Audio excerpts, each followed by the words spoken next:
So what are the implications of clothing, Dan? What let's go back to the hiring thing. What do you look when you're sitting there talking, does clothing matter? Yes, Can I walk in I naked? think well, it depends on the context. If you're working at a nudist camp, I guess that would be the attire, right? Right. But I mean, you seem to be traumatized by this interview that you had during COVID, where you dressed down and showed up, and they kind of indicated that they did not hire you because of the way you dressed, right? And I can you was I was describe I was how I were you was dressed? taken How were you back. dressed for the interview? I was taken back by I understood it, but it opened up a mental dialogue in my head about perception and clothing. I'm a Gen Xer, and so are you. And part of being Gen Xer was downplaying everything, having a what would be the word I'm looking for? Having a less than excited response we're to the the world. cynical generation. That's right, right. So you wore, as I think Malcolm Gladwell said, you wore as a 30-year-old, you dressed like a 10-year-old. No, that was Jordan Peterson What? said. Jordan Peterson said that. You know, people are Oh 30 God, year. you're gonna get us canceled quoting Jordan Peterson. They're gonna Sorry, launch an he said it. investigation against So us. 30, yeah. So basically, and I think that was true though. You know, and I still do today. You look at pictures of me outside my house, I probably look kind of like I almost dress like a 10-year-old. I have shorts and a t-shirt with horizontal stripes on it showing off my belly. See, I am opposite. I dress well for work. You do. You do. Yeah, yeah. And it's funny because I don't even think I'm dressing up. Right? I think I'm dressing casual. But students will tell me, "Oh, you always wear a suit," and I'm like, "I'm wearing slacks, docks, and a button-up shirt and a vest. That's basically my outfit." Yeah. But people also say, "Well, you look like you kind of got this 1930s style going on," which I could see that. But I do. I'm a Gen X who does dress, a, like I guess a professional adult would going to work. I think. Yes. And I work in a higher ed environment where that is not the norm, right? I remember when I started at my... Oh, yeah. It's not. Yeah, it's not. Like faculty, because they have tenure, they can dress pretty casually, It's not unusual to see them in shorts and T-shirts and sneakers and things like that, depending on the faculty member and the discipline, might have some variance there. But I do think, a boss of mine told me this, when he transitioned from the faculty role into a dean position, the president of the college came by and he was dressed down like he was a faculty member. And the president basically told him, you really need to dress like if the mayor walked into your office, would you be appropriately attired to meet with him? Right? And I may have changed some of the details on that story, but it's basically the same thing that he was trying to convey. All right. Well, let me ask this. Let me ask this question on that then. We all agree that that we can be judged by the clothing we're wearing. That's a fact. That's, especially in the workplace and things. But should you? Should I be judged on the fact that if I'm in a workplace, and if I am, how should I be judged? I go to a workplace where most people are wearing ties and collars, and I don't wear a tie. Maybe I wear a collared shirt, but I don't wear a tie. So I don't like terms like "should be." Okay, right? So what's the response? What am I saying wrong? Ask me the question I should be asking. Well, I would. It's not whether it should or shouldn't be. It is, right? No, but I'm asking. But is it a justified reality? We know it is. Is it a justified reality? It just is. I don't think you can justify it or not justify it. You have to accept the reality that when you are in the workplace, if you are, but we're talking about transforming the universe around. All right, so let me rebut that. So since the pandemic, right, that put pressure on down dressing, right? Serious, and there's numbers on it. And people started to, because they're working from home, didn't wear their collared shirts anymore. Or if they did, they weren't wearing pants, right? And so when they went back into the office, they continued to down dress.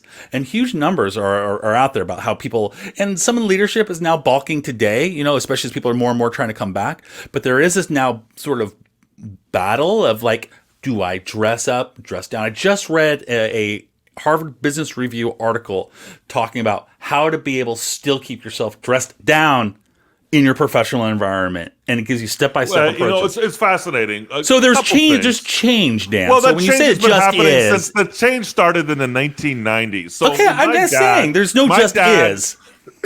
No, but my dad used to. I'm giving some context to this because you're acting like this is like a new thing. No, it's not. Trend. I'm not saying it's new. I'm just saying it started in the 1990s. I remember my dad when he was in the 1990s.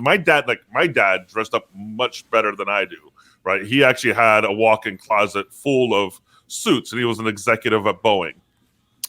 And I remember in the 1990s, that's when Casual Fridays started, and people would go in and start going in their jeans, and that was a big thing. That was a huge change to see my dad in. And what industry did he work in? What was it again? He was in aerospace.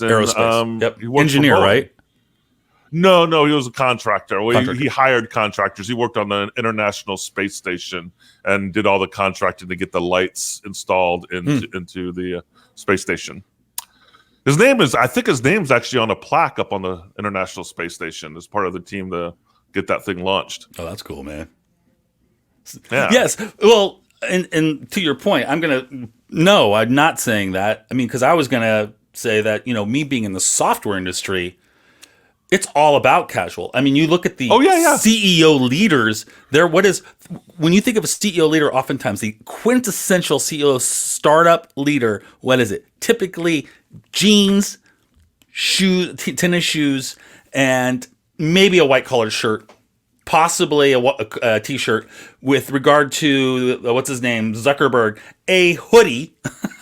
So there has been already a sort of push towards casualness in the Silicon Valley. And I'm going to say that's also a West Coast thing, right? I think if you were probably to go to .coms on the East Coast, that's a totally different story. Well, right? That's interesting. I wouldn't doubt that. I wouldn't doubt that. But I do want to say, I would say though, as usual, as you moved up the ladder in the industry, you do see more collared shirts and perhaps slacks, and also where you are what role you play. I noticed like people in sales tended to be dressed more professionally with the tie and stuff like that. So there's exceptions to the rule, but no, Dan, I mean, yes, definitely casualness has been introduced, and maybe because of the West Coast, I don't know, but I'm just saying that the pandemic put more pressure on that. We were living in Alabama in the 90s when my dad started doing the Casual Fridays, and I remember even back then I was like, oh, this is California and drifting into the rest of the country, right? Even interesting. Yeah. Interesting. All right, so let me go back. Please entertain the word should. I'm just wondering, like, what's the value of judging people by their clothing? There's got to be a value. What is that? So there is value. I think especially in a job interview, I think you need to dress appropriately for the job interview because you're signaling that you want the job and that you respect the people taking the time to interview you. If you come in casually wearing your pajamas and your baseball cap and you haven't shaved, what you're basically signaling to the hiring search committee and the people taking the time to interview you is like, I didn't have enough respect for you to dress appropriately. And you know what? I could take this job or not. I don't really want it. And your job as somebody going into interview is to sell the people that you want the job, that you're going to be a good investment. Because hiring is a huge investment. It's an investment of time and money and resources. And you don't want to be hiring people over and over again for the same positions. It's a pain in the butt. And we're seeing that now in many industries because there's been so much turnover. And I know where I work, we're on hiring burnout. We don't want to, so if somebody came into an interview with me and I thought they were presenting themselves in an unprofessional way with their attire, I'd say, you know what? Sorry, I need to focus on people who are respecting me enough to put some effort in. And that doesn't mean, I expect them in a full-on suit or anything, but just have a professional attire. Right. There's formal casual, and then, or was it formal casual, and there's business casual, and you're sort of expecting at least business casual probably in an interview is what you're probably kind of expecting. And then depending on the role, and I we'll talk about age later, but age will play a factor. If you're younger, I'm going to like, okay, and it's an entry level role. That's one thing, right? And you're going to give some leeway for what they can afford and what they have access to as far as their attire. And we, at my school, we have a thing called Belinda's Closets, named after an employee at the school, where we provide clothing to students so that they can go out to job interviews, and people donate suits and attire so people can do that, which I think is a great service. And that also signals that being dressed appropriately is important for the workplace. We're actually providing that at our school. But as you go up higher and higher, if I think the expectation is, I mean, if you're going for an executive position, your dress should be commensurate with that position. See, that I'm going to say that sounds like an old school philosophy, but it's a reality of today, mostly. But it is changing to some degree. Things change. I don't see the rationale for it, but I do see some reasons why you would all want to have a similar dress code. One of the things that it develops a sense of camaraderie, that you're all working on the same sort of project. Like, it creates a shared sense of experience, and I think that's kind of meaningful. Where if you're all kind of dressing differently, it might kind of subconsciously signal sort of that you're not unified. Another thing that I think is critical about, like, the tie. Well, I'm just talking about the job interviews, Let me finish. It's a uniform. And uniforms are important because it lets you know when you're working and when you're not working. You know when play is happening and when work isn't happening. And I think that's critical, because especially today with work-life balance, where we have this problem, I think putting on the tie or whatever uniform that is acceptable, or you and your team is deemed acceptable as a form, will let you know, all right now is work. But when you take it off, you go, okay, now I can play. And I think that's really important today when we're really trying to figure out and struggle with the concepts of work-life balance. I could see that.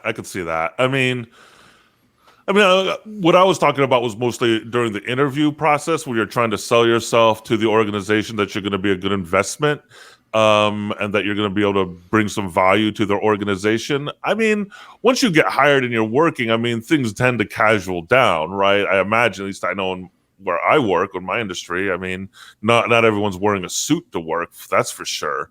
That would only be for certain occasions. But there are places that do, where people wear suits to work. Oh, for sure. Especially on the East Coast. I think that's it's become more of an East Coast, and maybe other pockets of the country, maybe Chicago. I don't know Chicago culture well enough, but West Coast, definitely not, though, right? I mean, that would probably be rare. It's rare. I don't see a lot of people, When I see someone walking down Seattle, the street in a full suit, I always ask myself, I wonder what kind of job they have. Are they, it's so rare here on the West Coast that it makes me wonder, what is it that they're doing? I'm like, oh, they must be visiting from the East Coast, probably, Yeah. And I think also values come into play with clothing too. Fetterman, that guy Fetterman, who's the senator from Pennsylvania. Yeah. What's his first name? Oh, I can't remember. Yeah. John Fetterman, I think. Is it right? John Fetterman? Yeah. So he's a senator from Pennsylvania. He wears that hoodie all the time. Yeah. Wears the hoodie, and he had a stroke before he got elected, and the Democratic Party still pushed him through. He showed up at a press conference wearing shorts, and there was outrage about it. I see, and I love it. I love it. See, well, this is where values come in, right? And I want to get back to the whole book, the Jonathan Haidt's The Righteous Mind, where he talks about the different value structures of people who tend to be more liberal and progressive, left-wing versus conservative values. And people who are on the left and who tend, on the left coast, right, or on the West Coast, tend not to value authority, right? That's not like part of their moral compass, like, putting a lot of stock into authority and stuff like that. Whereas on the conservative side, that is part of their moral compass. And this is not like choice. This is deeply ingrained personality types in your brain. And you can even look at it from a statistical model. There's always going to be people in your society who have this preference or this bias, right, toward respecting a certain office and per people in certain positions. And I think from their perspective, criticizing him for coming in shorts is actually legitimate because he's not respecting the office that he's in by coming in and dressing in casual attire. So have you heard of that's supposed to be official? Have you heard of the red sneaker effect? No. Tell me about the red sneaker effect. All right. So it signals nonconformity is what it is. So it's an effect where it says it's peacocking essentially, and it's a thing. And so it says I've done it myself. It has nothing to do with left or right. It says, and you see a lot of this, and there's a couple things around this. So it suggests that you're so capable and so neat and desired that you can wear red sneakers. You don't need to wear nice shoes. You don't need to know. You can just some red sneakers are really cool. They are cool, but I've owned them. It's part of signal theory, which I'm sure you've heard of before, and or signaling theory, excuse me. And it suggests it's peacocking, saying I've got these big feathers, but I'm still surviving, and so I'm a great mate. It's the red sneaker effect. And we do that all the time, And for certain people, Fetterman, I would argue he was actually doing a sneaker thing. He was saying, you know what? I'm bigger than the office. What's important isn't the office. Which is arrogant. If that is the case, then it's arrogant. No. What he's saying is what I'm doing is bigger than the office. And that might still be arrogant. But I think he was red sneakering. That is still arrogant. I think he was red sneakering. But perhaps he was also appealing to his Pennsylvania roots, which typically is, I lost you, Dan. Where'd you go? Sorry, I just realized I just bumped something. That's all right. That's all right. So I find, so I think there's a red sneaker effect there, that pulled that into that. So I find that, interesting. Maybe but I do think the criticism's legitimate. Like, if you, again, it gets back to context. Oh, are you a conservative? What? No, I'm a rational human being. Debatable. I think maybe are any of us rational? I don't know. That's another show. To be objective about it. I'm trying to be objective about it. No, I agree. I don't think it's a left or right thing. I don't think it's conservative. I think there's certain people, and especially today, I feel liberals are leaning more towards authoritarian than they used to for all sorts of reasons. Oh yeah, no, for sure. So I think it transcends that thing. Yeah, I agree with you. It's funny because I like it. I like the idea of him wearing shorts. I like it. But again, I'm the 30-year-old who still wears the 10-year-old clothing. So you got to kind of. You're not 30. Damn it. All right. No calling people out, Dan. Jeez. I look 30 though, don't I? Whatever. No. It's interesting, and I want to go back real quick to your hiring thing too, I still have to beg the question, in my world, I think there's a difference you made, and I think you pulled it out. You did kind of tease it out. You were talking less about what specifically attire they were wearing and more about their grooming. Did they groom? Did they appropriately put themselves together to meet you, to say that you're important to me? Now, does that go into the types of thing you wear probably for you to some degree? Sure. If the person is wearing really nice, expensive shorts and a really nice, expensive tank top, that don't matter to you because it's a tank top and shorts and this is a job interview. But it does sound like that really it's around your grooming. I mean, I never shave, right? So, but as long as I groom it, it's probably appropriate. Right. So I think to make that distinction is important. You can get away with perhaps red sneakering it in the interview as long as you groom yourself appropriately and look like you put enough energy into yourself for this meeting. Right. Well, I think, you got to know yourself and what value you're bringing to the organization. So, I mean, it's true. I can see a situation if you have some special skill and you're a rock star, and then you can probably take the risk of not being appropriately groomed and dressed for that interview because you've got something of such value that they're not going to be able to turn it down. But, it could also still backfire on you, right? Because they could turn around and say, they got all that great stuff, but I still feel disrespected by the way they came in. And, I think increasingly when I'm thinking about hiring, I'm always thinking about is this person going to solve problems for me, or are they going to be a problem for me, or be a problem? And if I even get the inkling that you're going to be a problem, I don't have time for that. I got too much to do, and it's almost better for me not even to fill a vacancy than fill it with somebody who's going to create a headache for me. Damn, that means I know you'd never hire me. Damn. All right, whatever, man. Listen to more of the Sense and Signal Leadership and Sense Making podcast.